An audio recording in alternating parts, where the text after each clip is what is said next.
सच्चिदानन्दरूपाय विश्वोपत्यादिहेतवे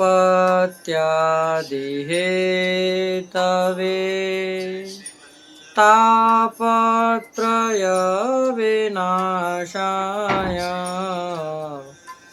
श्रीकृष्णाय वयं नमः। जय श्री कृष्ण, राधे राधे, जय श्री वल्लभ प्रियजनों। दास का प्रणाम स्वीकार करें। तो आज ये दास उपस्थित है आपके सामने पुष्टि लहर यानी पुष्टि प्रश्नोत्तरी को लेकर। नित्य की तरह आज भी आप और हम जानेंगे कि पुष्टि मार्ग क्या है, जानेंगे पुष्टि मार्ग के कुछ तथ्यों को।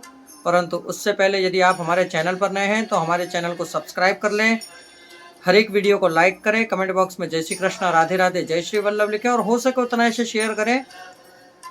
सब्सक्राइबर घटे उससे हमें कोई फर्क नहीं है, क्यों कि जो भगवती होगा वह तो जुड़ेगा और जो अन्य मार्गी होगा वह टूटेगा।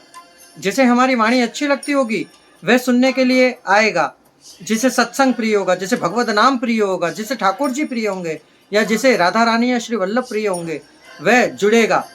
और जिसे इनमें से कुछ प्रिय नहीं होगा, जिसे मोह माया अहंता ममता और लौकिक में और संसारों से जिसे प्रेम होगा वह निकलेगा। तो चलिए शुरू करते हैं आज की पुष्टि प्रश्नोत्तरी।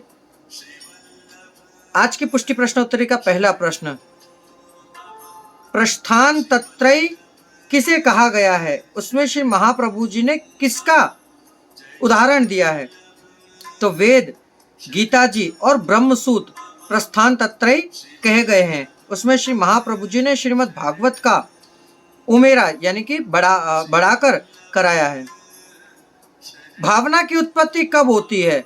तो नित्य उत्तम भक्तों का संग, श्रीमद् भागवत जी का पाठ, सुबोधनी आदि जी ग्रंथों का अहर्निश अवगाहन, उससे भक्ति यानी कि भाव उत्पन्न होता है। बाल बोध ग्रंथ में श्रीमद् वल्लभाचार्य श्री महाप्रभु जी ने कौन सी चर्चा करी है? तो बाल बोध ग्रंथ में श्री महाप्रभु जी ने अहंता ममता का त्याग करने की आवश्यकता को समझाया है। मुक्ति क्या है? तो जीव संसार से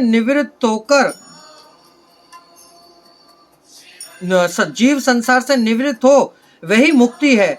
भक्ति मार्ग में जीव भगवान के होकर रहना चाहते हैं। मुक्ति पुनर्जन्म ना हो, यही भगवान में लय मतलब मुक्ति। जो भगवदीय होता है, अगला प्रश्न है हमारा, वह मुक्ति क्यों नहीं मांगता है, इनकार क्यों करता है? तो कहते हैं जो सुख हरि भजनों में, भगवान के दर्शनों में, सेवा स्मरण में मिलता है वह मुक्ति में नहीं मिलता है, इसलिए भक्तजन मुक्ति का इनकार करते हैं। अंतिम जन्म में 3 सूचक लक्षण कौन से हैं? तो संतों की सेवा में रुचि, भगवान के ज्ञान की इच्छा, शास्त्र पारायणता, यही अंतिम जन्म में 3 सूचक हैं। जीव कब मुक्ति को पाता है? तो जीव संसारिक चिंतन को छोड़ता है तब मुक्ति को प्राप्त होता है।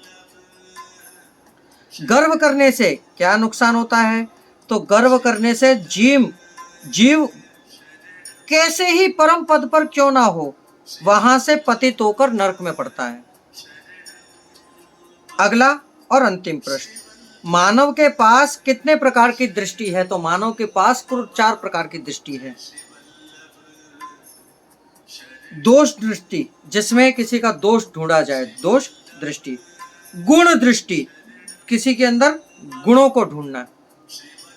गुण दोष दृष्टि, किसी के अंदर गुणों का दोष ढूंढना, ये दृष्टि। और अंतिम जो हमें और आप सब प्रियजनों को प्रिय है, प्रेम दृष्टि, हर किसी के सामने प्रेम से देखना। तो प्रियजनों, ये है आज की पुष्टि प्रश्नोत्तरी। सुनकर यदि आपको आनंद की अनुभूति हुई हो तो इसे शेयर अवश्य करिएगा, ये दास की आपसे निवेदन है। जय श्री कृष्ण, राधे राधे, जय श्री वल्लभ।